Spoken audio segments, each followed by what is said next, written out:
1958년 6월 23일 부산 해운대에서 태어난 서른도는 한국의 농촌적 정서가 담긴 전통 음악 장르인 트로트의 대표적인 남성 보컬리스트 중 한 명이다. 66세의 나이에 그는 자신의 인생을 돌이켜보며 부산 해안에서의 힘든 시기부터 큰 무대에서의 영광까지 많은 우여곡절을 겪었습니다. 하지만 그의 인생에서 가장 큰 슬픔을 말해야 한다면 아마도 그것은 그의 경력에서의 실패나 명예에 대한 압박이 아닐 것입니다. 오히려 가족을 잃은 고통과 사랑하는 사람들을 보호하지 못했을 때의 무력감일 것입니다. 해운대의 가난한 노동자 계층에서 자란 서른도는 어린 시절부터 넓은 바다와 궁핍한 나날에 익숙해졌습니다. 그에게 음악은 열정일 뿐만 아니라 혹독한 현실로부터 벗어나는 방법이기도 합니다. 그러나 그의 가장 깊은 슬픔은 아마도 어린 시절의 중요한 친척, 아마도 부모나 형제 자매를 잃은 데서 비롯되었을 것입니다. 그는 이 사건에 대해 거의 공개적으로 말하지 않았지만 결코 치유되지 않는 상처를 남겼다고 합니다. 그의 절친한 친구는 서른도가 해운대 해수욕장에 몇 시간씩 앉아 파도를 바라보며 집안이 넉넉했던 시절을 떠올리며 소리 없이 울었다고 말한 적이 있다. 그 슬픔은 그가 사랑하는 아이들의 아버지가 되면서 더욱 심해졌습니다. 가장인 서른도 씨는 항상 아내와 아이들에게 최고의 삶을 제공하려고 노력하지만 바쁜 직장 생활 탓에 아이들의 인생에서 중요한 순간을 많이 놓친다. 드물게 TV에 출연해 아들이 멀리 떨어진 지방에서 공연을 하게 되어 중병을 앓고 있을 때 함께 할 수 없다는 이야기를 하다가 목이 메었습니다. 저는 음악을 선택했지만 가끔은 너무 많은 것을 포기했는지 의문이 듭니다. 그는 슬픈 목소리로 말했다. 서른도의 가장 큰 슬픔은 특정한 사건이 아니라 시간이 자신에게서 되돌릴 수 없는 소중한 것들을 앗아갔다는 것을 깨닫고 겪는 일련의 긴 고통입니다. 서른도의 가수 활동은 성공과 실패가 슬픈 트로트 곡의 멜로디처럼 얽혀있는 길고 감정적인 여정이었습니다. 서른도는 1980년대 삼바의 여인이라는 곡으로 데뷔한 뒤 따뜻하고 강렬한 목소리와 매혹적인 퍼포먼스로 대중에게 빠르게 각인됐다.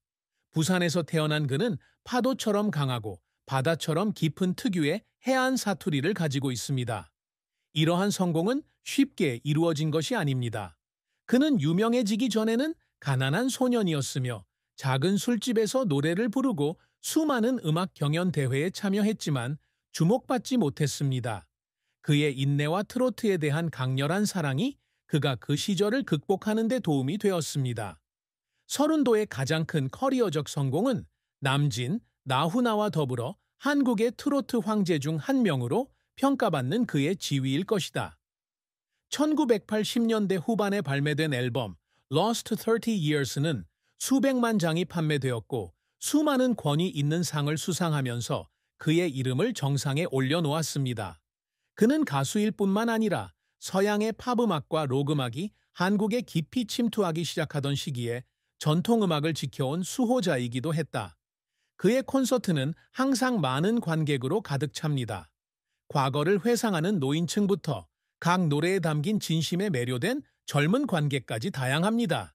하지만 서른도의 인생이 항상 순탄했던 것은 아니었다. 아마도 그의 가장 큰 실패는 2000년대 초반이었을 겁니다. 당시 K-팝과 한류 열풍이 폭발하면서 트로트 음악이 시대에 뒤떨어진 음악으로 여겨졌거든요. 그는 어느 인터뷰에서 음악 프로듀서들이 더 이상 전통적인 스타일의 노래에 관심을 두지 않아서 자신이 잊혀진 것 같은 때가 있었다고 말했습니다. 포기할까도 생각했어요. 그는 떨리는 목소리로 말했다. 하지만 제가 무대에 설 때마다 저를 기다려주신 관객들이 생각납니다. 서른도가 여러 번 울었던 것은 바로 그 절박한 순간이었습니다. 실패 때문이 아니라 자신의 열정을 지키려는 끊임없는 노력의 결과였습니다. 그의 눈물은 어둠 속에서만 떨어진 것이 아니었습니다.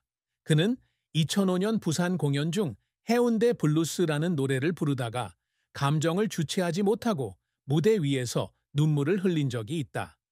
청중은 잠시 침묵한 뒤 갑자기 박수갈채를 터뜨렸습니다. 마치 청춘을 희생하고 음악에 헌신한 그 남자에 대한 보이지 않는 격려처럼요. 서른도의 경력은 의지의 강인함을 증명하지만 또한 그가 살아오면서 짊어지고 간 상처에 대한 이야기이기도 합니다. 서른도가 노래를 부르는 것은 생계를 위해서만이 아니라 자신의 가치와 자신이 사랑하는 트로트 음악을 확인하기 위해서다. 그가 항상 목표로 삼았던 가장 큰 업적 중 하나는 시대의 변화에도 불구하고 청중의 마음속에 트로트를 계속 살아있게 하는 것입니다. 그는 그의 경력 동안 트로트의 전통적인 정신을 잃지 않으면서도 팝, 재즈 등 새로운 요소를 접목해 트로트를 현대화하기 위해 끊임없이 노력해 왔습니다. 부산 갈매기와 남자의 삶과 같은 노래는 그가 가수이자 장르를 신선하게 유지하는 두뇌 역할을 한 수년간의 끊임없는 노력의 결과입니다. 또한 서른도는 경쟁이 치열한 산업에서 음악 경력을 쌓고자 하는 남성 아티스트, 특히 젊은 세대에게 영감이 되기를 열망한다. 그는 인터뷰에서 젊은이들이 나를 보고 스스로의 공로로 성공할 수 있다고 믿기를 바랍니다. 라고 말한 적이 있습니다. 이를 위해 그는 수많은 TV쇼에 출연했고 음악 경연대회의 멘토로 활동했으며 심지어 트로트 애호가들에게 영감을 주기 위해 자선쇼를 조직하기도 했습니다. 이러한 업적은 상으로 측정되는 것이 아니라 수년 동안 그에게 보내진 청중과 동료들의 감사로 측정됩니다. 서른도가 항상 유지하려는 또 다른 목표는 스캔들 또는 속임수가 없는 진정한 예술가로서의 이미지입니다. 스캔들이 난무하는 연예계에서 그는 피상적인 명예를 쫓는 대신 단순한 삶을 선택하고 음악에 집중했습니다. 특히 언론의 압박과 치열한 경쟁에 직면해 있을 때는 쉬운 일이 아니다. 하지만 그는 무대에 오를 때마다 자신이 이룬 가장 큰 업적은 돈이나 명예가 아니라 수십 년간의 헌신 끝에 청중이 그에게 보내는 존경이라고 말한다. 서른도는 활동 초기부터 아내와 결혼했는데 그녀는 자신만의 삶을 살았지만 그의 긴 여정 내내 항상 그에게 강력한 지지를 보내주었습니다. 그들의 사랑은 영화 속의 낭만적인 이야기가 아니라 상호 이해와 희생을 바탕으로 시간이 흐르면서 지속되는 유대감입니다. 서른도는 그들 사이에 자식을 두었고 그 자식들은 항상 자신의 가장 큰 자랑거리로 여겼다.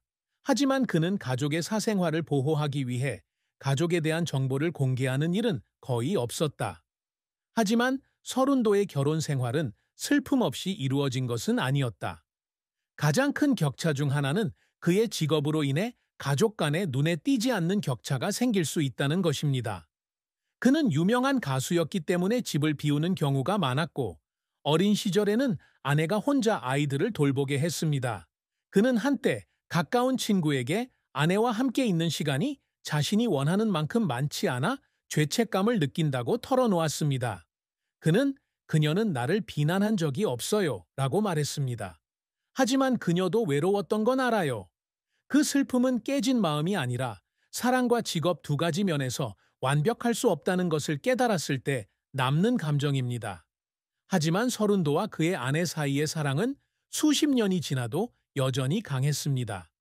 두 사람이 대중 앞에 함께 모습을 드러내는 일은 흔치 않지만 그와 가까운 사람들은 그의 아내가 항상 뒤에서 남편의 모든 행동을 묵묵히 응원한다는 사실을 알고 있다.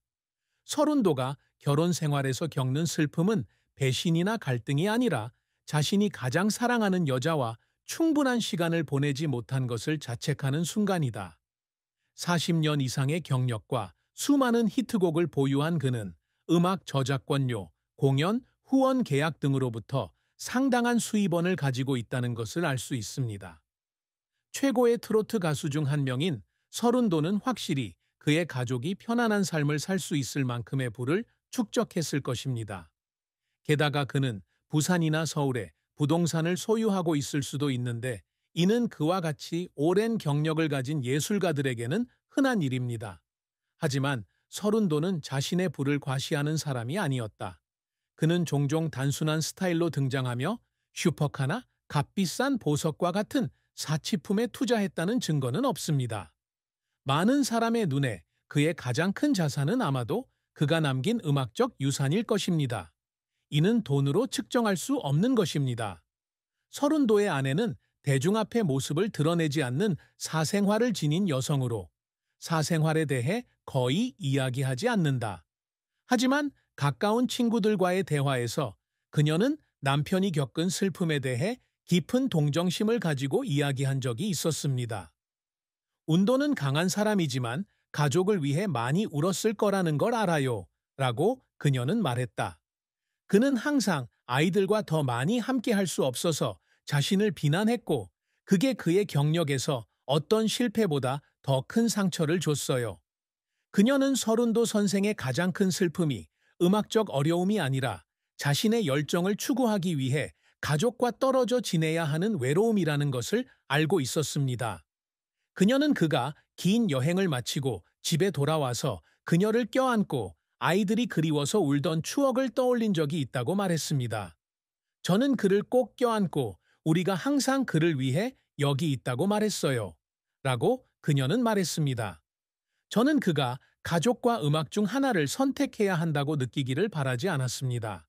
저는 남편이자 아티스트인 그를 두 가지 모두 사랑하기 때문입니다.